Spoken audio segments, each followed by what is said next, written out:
Welcome to Submittal Date Management Training. This training will explain how the product allows the project team to schedule the submittal management process. We will cover the basic concepts, then demonstrate the entire process. Managing the submittal process is primarily a scheduling and management exercise. There are hundreds of submittal items that must be submitted, reviewed, and distributed during a project.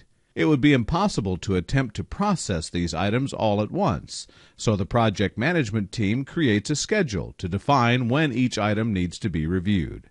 As you can imagine, this can be a complex process when you are dealing with a large number of items that multiple people must review. The system helps project teams define and manage the entire submittal process. This training session focuses on how to utilize the submittal item date values to facilitate effective submittal review process.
What we want to do today is overview the different dates that are associated with the submittal item.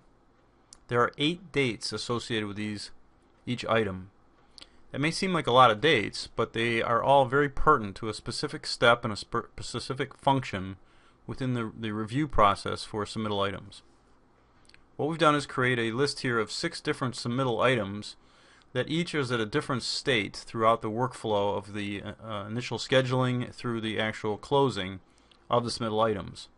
What we'd like to do is walk through each one of them and show you the different status of the dates, what they mean, and how they can be used to make this process of submitting submittals more efficient. Let's start by taking a look at our first submittal item here. This is the status that the submittal item would first be set up for when created by the construction manager or the general contractor. When they create the submittal item, they typically will schedule when they expect this item to be released to the submitter so that they will then have the opportunity to submit the items for review. The reason they schedule a release is to start to understand where in the construction process these submittals are going to be due. For example, if you had some construction submittals for HVAC equipment, it probably would be farther into the process of the construction of the project than, say, would be some demolition submittal items.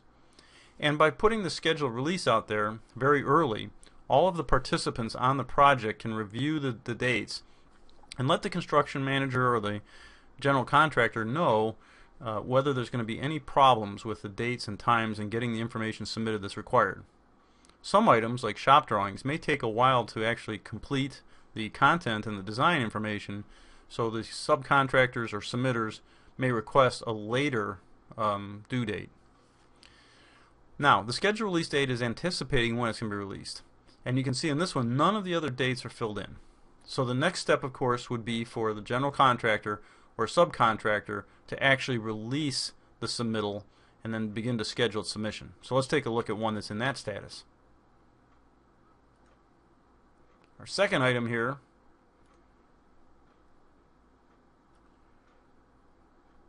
as you can see, has actually already been released. Now notice that when we release it and we put in a release date here, also the due date is filled in. And in this case it's red because it's in the past, just because of the way we set this one up. Normally when you would set the release date, the due date would be sometime in the future. The release date is the legal date when the general contractor or CM releases the submittal item to the submitter, and it begins a clock that ticks as far as when the due date has to be submitted. And this is a legal defined time, usually defined in the submittal specifications section that defines how long each subcontractor has to submit the information. There could be penalties if this information is late, so it's very important that this due date and this release date are actually properly documented. Now typically the specifications will actually have a fixed number of days. It'll say 15 work days, 15 weekdays after it's been released is due. And so almost every time this is going to be a fixed interval. So to make that easier, what we've done is that when you go to the project section of your PDM system and you right click on a project, there's an option called project defaults. And in the project defaults section, there's two options that we use, or two defaults we use, to set the actual interval of days between when it's released and when it is due. The first one, the submittal due date interval, you can see we've got set for 15 days.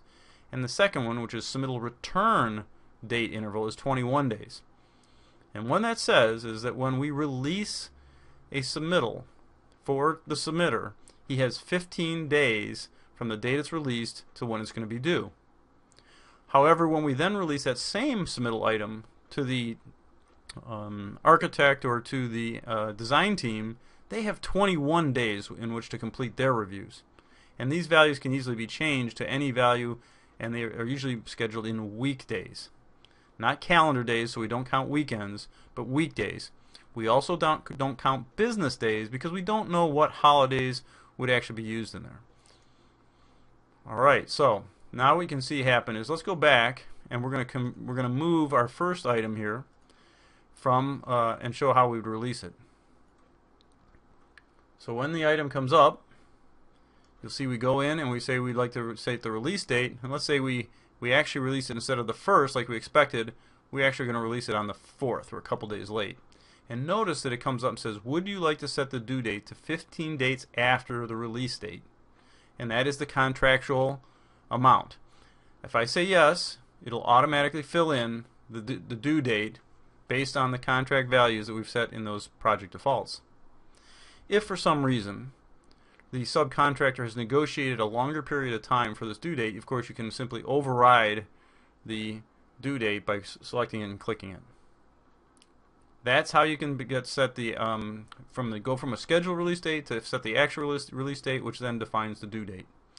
At this point, the submittal item has been scheduled. The submitter is supposed to be working on it to get the information back to the general contractor CM by the due date. And so the next step, of course, is you'll see is that the next step is they would actually state the date that actually was submitted. So let's take a look at one that actually has the submittal date filled in. Alright, so on this one we can see it was scheduled for the 1st. It was actually released on the 6th, which gave them 15 days to the 27th to submit the document. Unfortunately, our submitter here was a little late by 1 day. Not too bad. And you can see here by putting the mouse over each of these fields, of course, it actually describes what the date reflects, and the submit date, or the submittal date, is the date that the contractor actually submits the item back to the general contractor or CM. And all they have to do is come back in here and pick the date when they send the thing back. Now you might say, well gee whiz, of course they're always going to pick a date that's equal to the due date. But when they drag the file onto the system here, it timestamps when this information was actually sent. So if there was any discrepancy, of course, the general contractor or CM could see that the date hadn't been filled in properly. Alright, so we've seen it go from scheduled release, where the GCCM anticipated to be released, to the actual release date, which then when we set that, automatically calculated the due date. And then when the sub sends it in, we put in the submit date. So you can see we've made it through the whole submission process. And at this point, it's back to the general contractor and CM. They have to review the information that was submitted. They may send it back, or they may pass it on to continue the review. So the next one we see here actually has made it through the next step, which is the general contractor or CM has now released it for review. And you can see that on the 2nd, so it took him a little bit of time from the 128th when he actually received it to review it, and then he released it to the review team on the February the 1st here. much like the submission date. When the person released the actual release date here, it calculated the scheduled return date based on those 21 days between the release date and the scheduled return date. Was based on the amount of money dates that we put in that default. And so now the review team, the architect, the engineer, and the consultants have from the first here to the March 2nd to get the information submitted back into the GCCM. Alright, finally, the review team completes their work. They've looked at the document, they feel comfortable. They can see the scheduled return was 3/2/2010, and sure enough, here the actual return date was a few days, or actually quite a few days, ahead of when it was due. And so the design team reviewed it quickly and returned the information back to the general contractor and CM. The final date in our system here is the close date. And the close date indicates when the general contractor CM gets the returned information back, and when they officially accept it and then close out this submittal item. So you can see they received it on the 22nd 9th. It was actually returned to them. They reviewed it the same day and closed it, and then this submittal item now is considered ready for distribution to the project. So those are the overview of the dates. You can see it is a little bit daunting to have that many dates on a submittal item, but it's a simple walkthrough. From when you schedule it to be released, you actually do release it, which then sets a due date. Then you calculate when it actually came back in from the submitter, and then you decide when it's going to the review team and when it's due back from them, and then when it actually did return back. So fairly simple process. We've put some steps in place to hopefully make it a little easier for you to work for dates. So for example, let's take a look at one other feature, is that when working with the dates, a lot of times you might assign all of the dates in a submittal item at the same date. And so we have what's called a multi-edit date setter. So for example, if I wanted to set the due date or the release date for all of these items, I can simply select all the items that I want to change, select multi-edit, go to the release date, click on it, it'll ask me the date I want, and I can enter it. And so if you had a large number of items going out on the same day, it's much easier, instead of trying to set the individual dates for all of them, but to simply come in here and select them all, do a multi-edit, and pick your date, enter it in, hit OK, and it'll change the items. I hope this helps you understand the different dates, what they're used for, and how the system can more effectively keep track of the dates and help you give reporting on what items are past due and what items are scheduled in the near future in something we call an Outlook report. Thank you for spending time with us, understanding how to use submittal item dates, and we hope that if you have any questions, you'll please send them in to addendumsystems.com. Thank you.